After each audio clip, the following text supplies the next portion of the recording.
Di dunia ini sejarah seringkali berubah arah ketika mengalami krisis besar. Italia pernah mengalaminya setelah Perang Dunia ke-1. Sampai muncul seorang tokoh yang mengklaim bahwa ia dapat mengembalikan ketertiban. Benito Mussolini.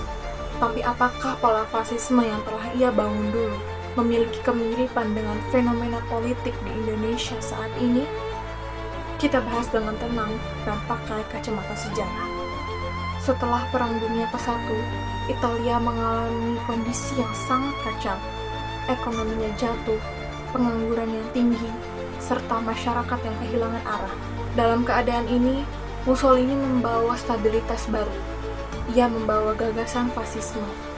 Ia menempatkan negara sebagai pusat kehidupan, serta menekankan disiplin dan kepatuhan sebagai solusi dari krisis.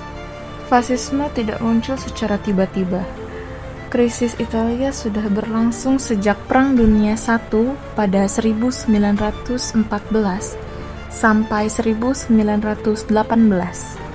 Meski berada di pihak pemenang, Italia gagal memperoleh keuntungan ekonomi dan politik yang dijanjikan. Situasi ini dikenal sebagai Mutilate Victory. Antara 1919 sampai 1922, Italia dilanda inflasi, pengangguran massal, pemogokan buruh, dan ketakutan elit terhadap komunisme.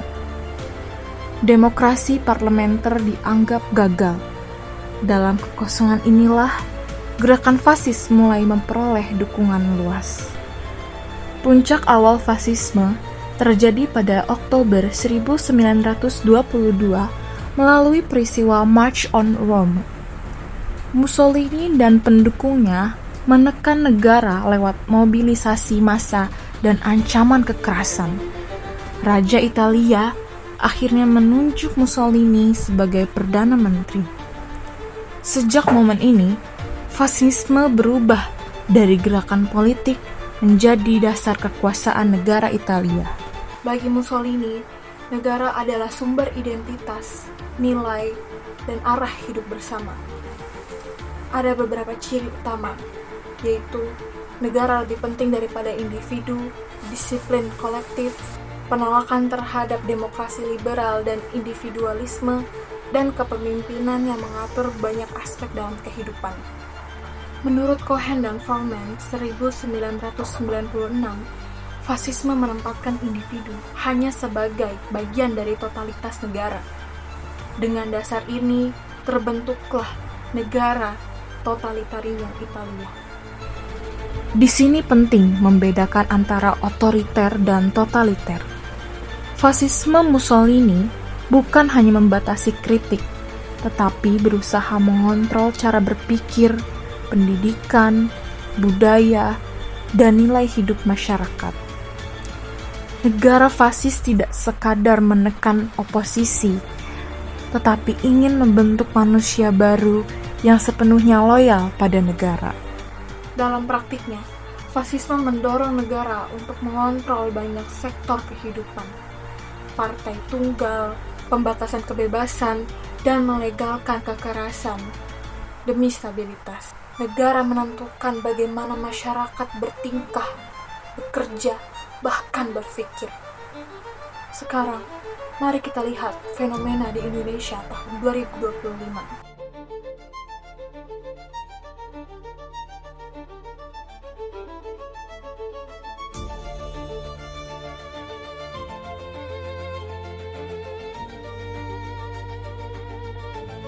Aksi unjuk rasa besar membawa 17+8 tuntutan rakyat yang menyoroti transparansi anggaran, kasus HAM, dan kriminalisasi demonstran.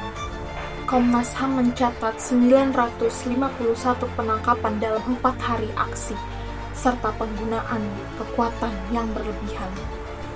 Penting ditegaskan, Indonesia tahun 2025 bukan negara fasis.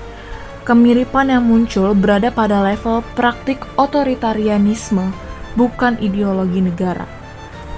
Indonesia tidak memiliki partai tunggal, ideologi totaliter, atau kultus kepemimpinan seperti Italia era Mussolini.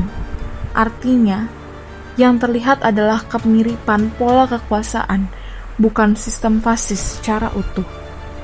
Beberapa pola terlihat mirip, seperti penekanan stabilitas, kontrol ketat terhadap ruang demonstrasi, serta dominasi aparat dalam mengatur masyarakat.